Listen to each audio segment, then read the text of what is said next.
Good afternoon. Welcome to today's lesson. We're going to look at cross multiplication. This is type 2. If we look at this particular question, we have x minus 4 over x plus 2 equals x minus 5 over x minus 2. Now when we cross multiply, we're going to multiply the things that are on the top and the bottom on opposite sides. So I'm going to rewrite this. I have x minus 4 times the x minus 2, because that was on the bottom of the other side of the fraction. And that's going to equal x minus 5 over x plus 2. Because I don't want to have any fractions left. So I've taken this part times that part equal to this part times that part. So now we need to FOIL what we have. To get that part, we're going to get x squared. If we look at our outside terms, we're going to get minus 2x. If we look at our inside terms, we get minus 4x. And if we look at our last terms, we get plus 8. And that's going to equal these parts multiplied together, x squared. And look at our outside terms, plus 2x. We're going to look at our inside terms, minus 5x. And our last terms, which would be minus 10. Now we want to combine our like terms on this side. So look at that, those two parts are like terms. So we're going to have x squared minus 6x plus 8 is going to be equal to, we can combine the like terms on this side. So we get x squared minus 3x minus 10. Now if we look at this, we have an x squared on both sides. We want to get rid of those so we have less work to do. So I'm going to subtract this x squared from both sides to cancel it out. So now that's gone, and that's gone. So we're left with a negative 6x plus 8 equals a negative 3x minus 10.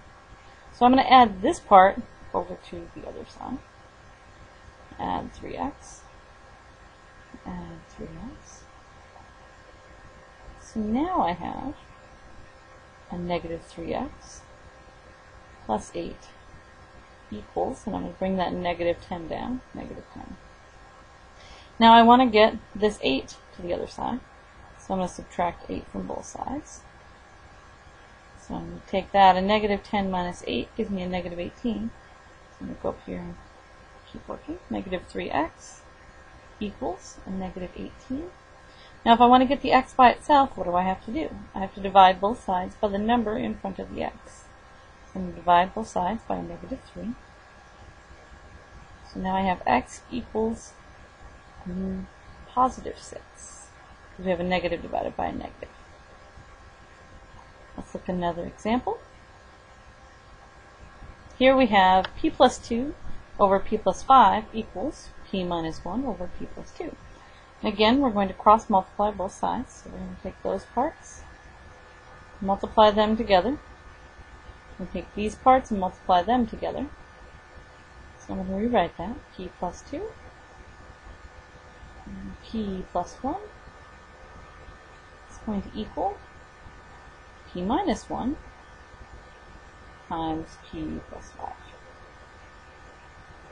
So again, I have to FOIL these out. So when I FOIL, I'm going to get P squared. If I multiply those parts, I'm going to get plus p. If I do my inside terms, I'm going to get plus 2p. And if I multiply my last terms, I'm going to get plus 2. Now we're going to FOIL out the other side. I'm going to get p squared plus 5p. And we're going to do an inside term, we're going to get minus 1p. And our last terms will give us a minus 5. So now I want to combine my like terms. The p squared I just drag along because I can't combine it with anything. The p and the 2p give me 3p. And the 2 I'm going to drag along. Now if I look at this side, I'm going to combine these terms. P squared, I'm going to drag that part along. 5p minus 1p is going to give me 4p. And then negative 5 I'm going to drag along. Now I want to get the p squareds on the same side. In this case, they're going to cancel out because I have a p squared on that side and p squared on that side, which is what I was looking for. So I'm going to subtract p squared from both sides. So those parts are gone. I'm going to get the p's all on one side, so I'm going to subtract 4p to the other side, because I have to do the opposite of what I had done. So now if I look at that, 3p minus 4p is going to give me a negative 1p. I'm going to bring the 2 down. And I'm going to drag the negative 5 down as well. Now I want to get the numbers all on the other side, so I'm going to subtract 2 from both sides. And a negative 5 minus 2 gives me a negative 7. So I'll continue over here. A negative 1p equals a negative 7.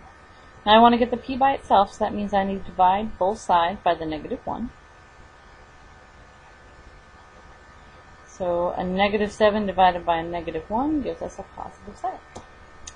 So let's look at one more example. Here we have w minus 5 over 3w plus 5 equals w plus 1 over 3w minus 8. We want to cross multiply, so we're going to multiply those parts together, and we're going to multiply those parts together. So I'm going to rewrite that so I don't have a fraction. I have w minus 5, and I have 3w plus 8.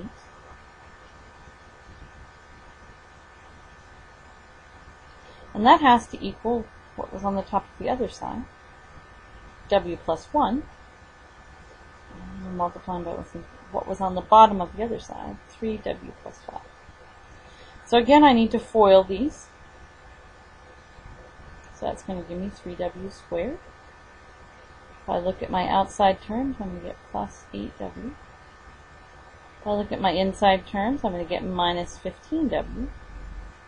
When I look at my last terms, a negative 5 times 8 is going to give me minus 40. Now I need to FOIL out the other side. That's going to give me 3w squared. If I look at my last terms, it's plus 5w. If I look at my inside terms, it's plus 3w.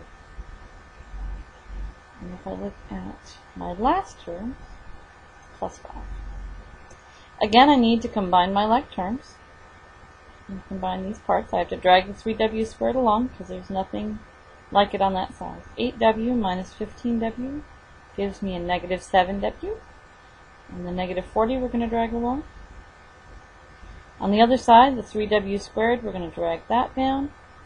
The 5w and the 3w are going to be combined, and that'll give us 8w. And we're going to drag the 5 along. So let's look at getting everything on one side. So we're going to subtract 3w squared from both sides. Now that's canceled out. We want to get the 8w to the other side, so let's subtract 8w. Let's cancel that out first. Minus 8w, minus 8w. So a negative 7 minus 8 will give me a negative 15w. We'll drag the negative 40 along. This part cancels out, and we're going to bring down the 5. Now we want to get the numbers all to the other side, so we're going to add 40 to both sides.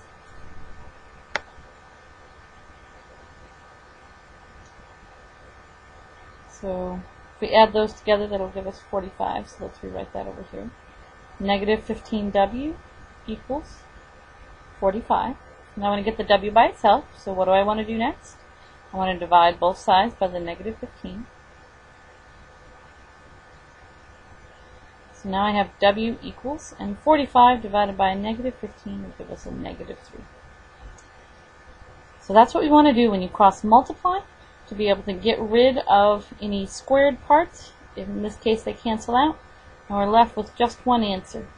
Have a great day. Bye-bye.